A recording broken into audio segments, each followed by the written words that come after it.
I got hit in the face with a mic, and that mic may or may not have been my own microphone.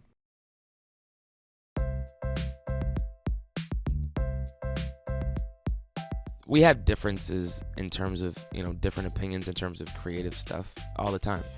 But usually there's always a compromise. Ryan and I are very good about verbally communicating and keeping things out in the open. And that's what keeps, the creative relationship and friendship, first and foremost, in a working order. It's very important that we keep things out on the table. He is one of my best friends. He doesn't know it yet, though. Draped in a leopard mink, girl standing next to me. Probably should have washed this. Smells like R. Kelly sheets. I'm a big R. Kelly fan. R. Kelly is a genius. I don't know if he knows about the song. It was one of those songs that the lyrics are just like, that's a scene, that's a scene, that's a scene, so it was fun. We do a lot of collaborations in terms of directing. Usually that revolves around, what team is going to step forward and shoot for 4 to 5 days. When we say that we do our own music videos or our names are up there, we're usually the ones that then take all of that footage, go back to the studio, and make it into something. I drive a truck, as does pretty much everyone on the team at some point in the music videos. We rent U-Hauls, and it's like, all right, who's driving it now? So yeah, I definitely drove the U-Haul. We do it ourselves, so whatever needs to get done. We're debating between two, but we're going to do it right when we get home from tour. White Walls can't hold us. We want to do Jimmy Iovine, and we heard that Jimmy Iovine wants to be in the video, which would be incredible. Ellen actually played the song for Jimmy Iovine, and then Ellen called me and said, Jimmy loves the song. He thinks it's genius. He wants to be in the music video. We could do it. It just comes down to the execution, and it's like a video an action movie. It's like a movie. Yeah. It's like a 5-minute movie. Yeah. So I don't think that we have time right when we get back to do it.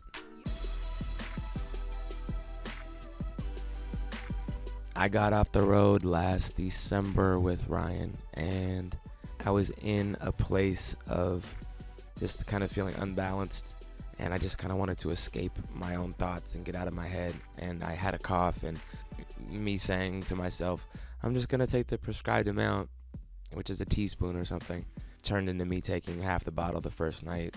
Next day, woke up, drank the rest of it, got a refill, drank a whole bottle in one night. So it was a challenging time. So much of my identity was wrapped up into this, like, I am sober. I have 3.5 years of sobriety. This is who I am. And when you lose that and you kind of start over, it was very humbling. And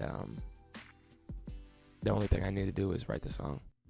First and foremost, it was about, let me just get this out on paper and express myself. But after I wrote it, I was like, great, like, this is going to be a tool to explain to a bunch of people at once what happened. People know, for the most part, the truth now.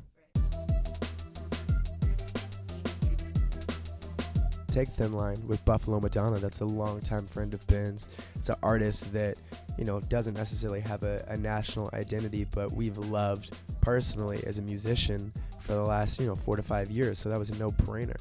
You have songs that pretty much everything is finished except for the hook, and you know what it needs. And so now you're on kind of a hunt, and I think that when we were making most of this album, like, you're not signed. You don't have a laundry list of connections as to like, oh, I'm going to go get this, John Legend hook, and I'm going to go get this other hook. So it's exciting to be a producer, to hear somebody's kind of snippets online or whatever, and then just inviting them to come through and collaborating. So it was all over the place in terms of the different types of vocalists we got to work with.